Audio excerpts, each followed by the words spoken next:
Très chers amis, bonjour. C'est votre sœur, Madame Cissé Ramata Sissoko Tantira depuis Atlanta, États-Unis. Aujourd'hui, c'est le 25 décembre 2022. Cette vidéo est juste pour présenter le rapport d'activité de notre projet d'assainissement que nous avons débuté en novembre 2021 dans le grand marché de Bamako au Mali, le marché d'Abanani. Je voudrais saisir cette opportunité au nom de notre association Changement au Mali pour remercier tous ceux qui ont contribué au succès de ce projet. Les autorités maliennes, les populations de Bozola et de Nyarila, là où se trouve le marché, les commerçants du grand marché de Bamako, les détaillants, les marchands, la compagnie SAPEC qui nous a offert des peintures, la compagnie Macrowis qui nous a aidé à évacuer les ordures et toutes les bonnes volontés qui ont contribué du début à la fin. Nous avons lancé le projet en novembre 2021 et nous avons continué jusqu'à aujourd'hui. C'était pour vous informer que ce projet prendra fin à la fin de ce mois. Maintenant, qu'est-ce que nous avons remarqué? C'était un projet pilote. C'était tout juste pour voir, comme le pays est sale, qu'est-ce qu'il faut faire pour l'assainir. Nous avons utilisé une méthodologie scientifique en nous faisant des hypothèses pour dire que pourquoi il y a ce problème et nous pensons que voilà la solution et voilà les raisons. Ce que nous avons remarqué, c'est que le pays est sale et tout le monde est conscient de cela. Et beaucoup se posent la question pourquoi c'est sale. Et la première chose qu'on se dit souvent, c'est qu'on accuse les autorités. On se dit que c'est le travail de la mairie ou bien du gouvernement. Nous nous sommes dit pourquoi ne pas aller sur le terrain. Je voudrais profiter aussi pour remercier les autorités maliennes parce qu'ils étaient là avec nous du début à la fin. Nous avons discuté avec beaucoup de gens qui étaient là avec tout le respect et tout l'honneur. Maintenant, ce que nous avons remarqué, nous nous sommes dit que ce projet ne doit pas être limité à Bamako seulement. Du Kaya à Kidal, toutes les régions du Mali doivent s'impliquer dans l'assainissement. Pourquoi? Parce qu'il est important d'assainir un pays pour la santé, pour le développement d'un pays. Nous nous sommes dit qu'il faut demander aux populations, selon les interviews que nous avons eues, la majorité des gens pensent qu'il n'y a pas une volonté politique. La volonté politique, la détermination du gouvernement de prendre le problème au sérieux et de trouver des solutions. Et moi, je pense qu'il faut que les autorités aussi prennent la responsabilité de démontrer cette volonté politique si elle existe. Et cette volonté politique ne peut s'exprimer que par les paroles. L'autorité doit sortir, informer les populations, de leur intention, de leur plan d'action et de la mise en œuvre de ces plans. Voilà, donc, nous avons dit aussi que ce que nous avons remarqué, il n'y a pas eu assez de sensibilisation. Les gens ne sont pas conscients du problème. Même s'ils savent que la ville est sale, ils ne sont pas conscients de la gravité. Donc, il est important qu'on ait un programme de sensibilisation à travers le pays pour que les Maliens sachent que la saleté n'est pas une fatalité. On peut bien assainir. On a besoin de quoi? D'informations. L'ORTM, les radios privées, autres là, doivent avoir des minutes d'information des populations pour leur dire l'importance de l'assainissement et comment il faut le faire.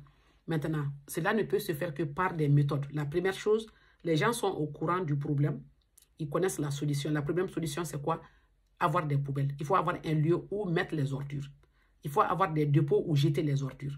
Et il faut avoir une méthode, une connaissance comment transformer les ordures en quelque chose d'utile pour les populations. Donc, avec ce programme de sensibilisation, avec la mise en œuvre de ce plan et que les gens, les Maliens puissent sentir que les autorités sont vraiment intéressées par le problème, je crois qu'on peut s'en sortir. Nous avons aussi proposé une journée de salubrité. Par exemple, prendre le premier samedi de chaque mois. Nous avons fait des sondages de gauche à droite pour demander aux populations quel est le jour où tous les Maliens peuvent sortir ensemble pour nettoyer. Je pense que la grande majorité des gens pensent que c'est un samedi matin. Donc, on a proposé le premier samedi de chaque mois, de 6 h du matin à midi, pour que tous les Maliens sortent de Kaya à Kidal pour nettoyer devant les bureaux, les mosquées, les églises, les parcs, les écoles, les rues, les familles, que tout le monde sorte pour que, ensemble, les gens puissent travailler en équipe. Les grains, les familles, pour que les gens puissent travailler ensemble. Donc, on s'est dit que si on propose une journée de salubrité, les gens peuvent faire ce travail ensemble et ça peut changer les choses. Mais cela doit commencer par les autorités. Le président, les ministres, les autorités, les mairies, autres là, doivent montrer le chemin.